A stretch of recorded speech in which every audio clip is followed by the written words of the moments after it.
بلبل پاکستان ارکان اسمبلی اس کا ادیب سمجھ کر احترام کرتے ہیں اور ادیب شاعر اسمبلی کی ممبر سمجھ کر سلام کرتے ہیں۔ وہ اپنی تحریروں کے حوالے سے نہیں، تحریریں اس کے حوالے سے پہچانی جاتی ہیں۔ کہتے ہیں عورت مرد کا سب سے پہلا احمقانہ مطالبہ ہے، اور آج تک مرد صرف اپنے اس مطالبے کو حق بجانب قرار دینے کی کوشش میں ہے۔ محترمہ کی تحریر اسی مطالبے کی حمایت میں ہے۔ اس کے قلم کا ہر لفظ اتنا نازک ہوتا ہے کہ صنف نازک لگتا ہے، اسی لیے اس کی تحریر پر اس کا نام نہ بھی ہو پھر بھی اسی کے نام لگتی ہے۔ چادر، چار دیواری اور چاندنی کے نام سے کالم لکھتی ہے، جو صرف خواتین کا نمائندہ نہیں، کیونکہ بقول میرے دوست فے کے اگر ایسا ہوتا تو اس کا نام چادر، چار دیواری، چارپائی اور چاندنی ہوتا۔ تصویر کے علاوہ اس کے ہاں کوئی چیز پرانی نہیں ہوتی۔ ویسے بھی اس کی آج کی یا 20 برس پہلے کی تصویر میں کوئی فرق نہیں۔ اگر کوئی فرق پڑا ہے تو تصویر کھینچنے والوں کی عمر میں ہوگا۔ دور سے ادھیڑ عمر اور پاس سے ہم عمر لگتی ہے۔ سب کام خاوند کی مرضی سے کرتی ہے۔ اس نے شادی بھی خاوند کی مرضی سے کی۔ میاں کا ذکر اس قدر عقیدت سے کرتی ہے کہ بندہ اللہ میاں سمجھتا ہے۔ اس کی قابل ذکر تخلیقات میں چارہ گر، پیاسی، لازوال، خوبصورت، اللہ میاں جی، مبشر، بشر، حسن اور عمر شامل ہیں۔ اسے بچپن میں بھی کھیلنے کو لفظ ملے۔ گھر کی فضا اس قدر ادبی تھی کہ شعروں میں ایک دوسرے کو ڈانٹتے۔ جتنی عمر میں اس نے کہانیاں لکھنی شروع کی، یہ عمر تو ہمارے ہاں کہانیاں سننے کی ہوتی ہے۔ اس کے افسانے اردو ادب کے سب سے مہنگے افسانے ہیں، یعنی جتنے مہنگے کاغذ اور قلم سے وہ افسانہ لکھتی ہے، آج تک اردو میں نہیں لکھا گیا۔ صفائی اور بناؤ سنگار کی اس قدر شوقین کہ جب تک اپنی ہیروئن کو نئے فیشن کا لباس، عاشق اور خوشبو نہ لگا لے، اسے کہانی میں نہیں لاتی۔ کہانی میں عورت کی ایسی تصویر کشی کرتی ہے کہ لگتا ہے شیشے کے سامنے بیٹھ کر لکھتی ہے۔ اس کی کہانیاں پڑھ کر بندہ متاثر ہو نہ ہو، بالغ ضرور ہو جاتا ہے۔ اس کے ناولوں کے کردار چلتے پھرتے نظر آتے ہیں، اس لیے جب مرضی ہو آ جاتے ہیں، جب دل چاہے چلے جاتے ہیں۔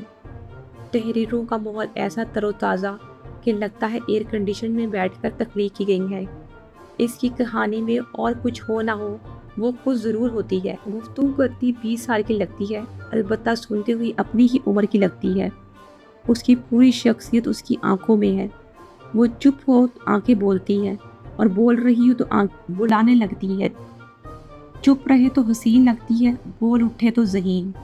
اکیلے آدمی سے یوں گفتگو کرتی ہے جیسے اجتماع سے خطاب کر رہی ہو، اور اجتماع سے یوں خطاب کرتی ہے کہ ہر آدمی سمجھتا ہے صرف مجھ سے گفتگو کر رہی ہے۔ دنیا کی ہر موضوع پر بلکہ موضوع کے بغیر بھی بول سکتی ہے۔ لکھنے کا اس قدر شوق ہے کہ جب کچھ لکھنے کو دل نہ چاہے تو چیک لکھنے لگتی ہے۔ اس کا پسندیدہ مقام وہی ہے جو بقول مارکوس عورت کا اصل مقام ہے۔ اس کی 3 خواہشیں ہیں: جی بھر کے لکھنا، جی بھر کے بولنا اور اتنا ہی سونا، اور وہ بیک وقت تینوں پوری کرتی ہے۔ اس کا گھر اتنا بڑا ہے کہ بندہ اس میں راستہ بھول سکتا ہے۔ آج کل خواجہ سرا بادشاہوں کی کہانیوں میں دربانی کرتے ملتے ہیں یا اس کے گھر ایسی مہمان نواز کے ملنے جاؤ تو کھانے والی چیزوں کے ساتھ آئے گی۔ اس قدر حساس ہے کہ کسی کی مصیبت سنتے وقت اس کی یہ حالت ہوتی ہے کہ لگتا ہے سن نہیں رہی، سنا رہی ہے۔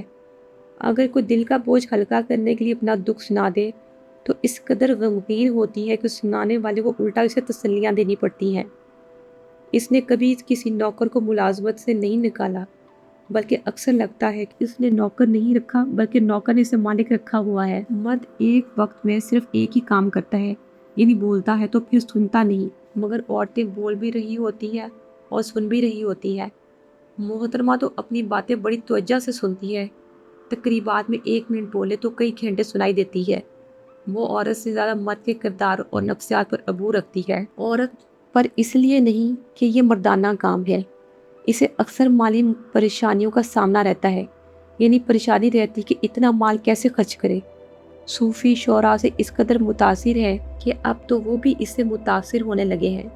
کہتی ہے عورت کو پہلا مرد اور مرد کو آخری عورت ہمیشہ یاد رہتی ہے۔ مردوں کو عورت کا مخالف سمجھتی ہے، ہم بھی سمجھتے ہیں، بشرطے کہ اس سے مراد صنف مخالف ہو۔ اسے اس قدر شعر آتے ہیں کہ قد آدم غزل لکھتی ہے۔ جو بھی شعر سناتی ہے بہت اچھا لگتا ہے۔ جس کی ایک وجہ تو یہ ہے کہ یہ اس کا اپنا نہیں ہوتا، اور دوسری وجہ یہ کہ جس کا شعر ہوتا ہے وہ خود سنانے والا نہیں ہوتا، وہ شاعرہ ہے جس پر وہ مبارکباد کی مستحق ہے، لیکن خود شاعری کرتی نہیں جس پر وہ مزید مبارکباد کی حقدار ہے۔